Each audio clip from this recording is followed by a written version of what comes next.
In today's episode, I'm talking about emotions and behaviours and how we're going to unpeel them to understand what's really going on. This is how legends are made.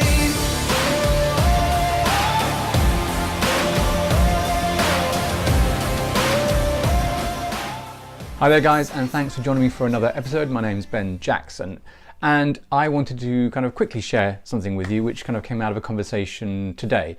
And it was just about how we can get to some understanding of what's motivating the feelings or the behaviours that we have, the ones that we probably don't want, or at least want to understand better. And to do that is to kind of ask ourselves some different questions. So today's different questions are based in two areas, one regarding emotions and the other regarding behaviour. So behaviour, the question we can ask about behaviour is to understand what is the intention.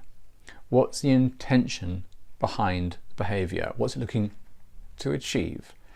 And this is a great question because the times I've used it, it really seems to strip away all the layers of the behaviour that's being displayed and gets to quite quickly to the heart of the matter. It just seems to strip away all the layers and allows a person to come to an awareness of what really was going on for them behind the scenes. Sometimes our behaviours come out of not the actual moment, but built up situations, frustrations, which can be nothing to do with the right now, but everything to do with something that had happened in the past or even the day before that, can build up. A way to strip that away very quickly is to ask, what's the intention? And if you're asking of yourself, then you can take some time to kind of feed through your personal history and see, well, what was actually the real cause of this? What was the purpose behind this? What was it trying to achieve?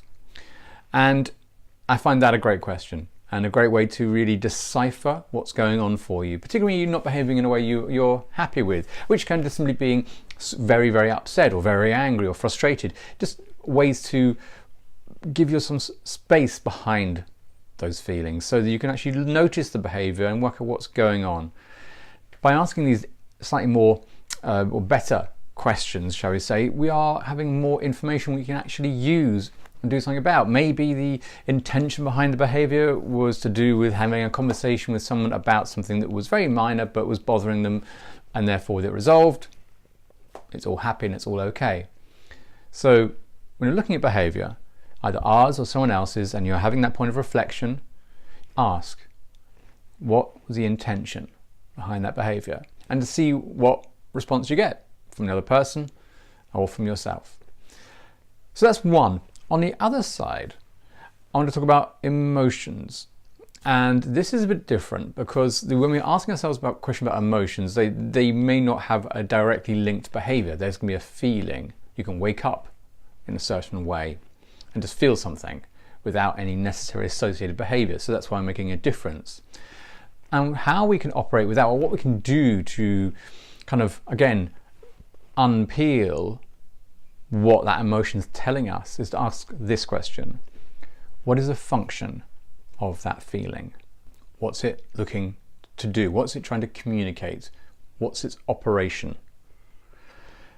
It's interesting how these kind of slightly odd-ish questions of you're asking of an emotion, that they still actually reveal something back to you.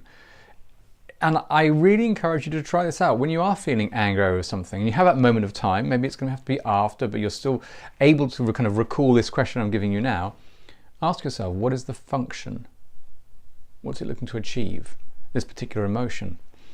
And you'll be surprised what you get back. Now, often I just take the first one or two things that comes back to me and that kind of pops into your head moment, and explore that and see what the function is looking to do. What's it behind the scenes? What's happening for you?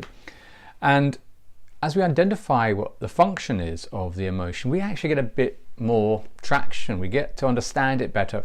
We can probably actually work out what we need to go and do. So by asking that question, we're able to actually create some action. Now, as you know, all of the videos, any of the advice I offer and give isn't simply about being passive and being aware. It's about what are you going to go and do next? What are you going to go do differently? What needs to change? These two types of questions give you that information. Start you on a journey of understanding, okay, right, if that anger and the function of that anger is to make me feel X, or make me to do something, or bring to my attention about something, or it's a signal for something else, it's taking you into a step of action, of execution, of doing something, rather than just sitting there with the residue of the feeling and kind of inhabiting it as we do. Ask, what's the function of that feeling? What's its kind of goal? What's it trying to achieve? It sounds silly, but I think you could really try this out and to see what responses you get back, what information you kind of retrieve from this question. It's super useful, if only from the fact if you actually are able to ask yourself this question, it already begins to reduce the intensity of the original emotion or feeling. We begin to have a bit of distance, which if you kind of go back to other videos, you know that's an important part of becoming aware. Is a great way of how we can start some change. So ask yourself these questions. If it's a behavioural issue, ask yourself, what's the intention? If you've got a feeling, an emotion, that you're feeling very kind of consumed by, you ask yourself, what's the function? What's it trying to achieve? So, silly little things maybe, but I find them massively powerful, particularly when it comes to awareness, and that's the purpose behind this. So I hope you can try those out, and if you do have a go at these, let me know in the comments if it's worked for you, what kind of responses you got from yourself, from other people you've tried it out on. I'd love to get your feedback, so that really kind of generates more ways for me to help you and create more videos which are actually a bit beneficial to you or people in your family or your community. So as ever, please join me for the next episode, and don't forget to subscribe to the channel, because that way you're not going to miss out any of my best tips and techniques which I'm giving away every day, and hopefully you can get some benefit from those as well. Other than that, I hope you're doing super well wherever you are, and I'll catch you next time. This is how legends are made.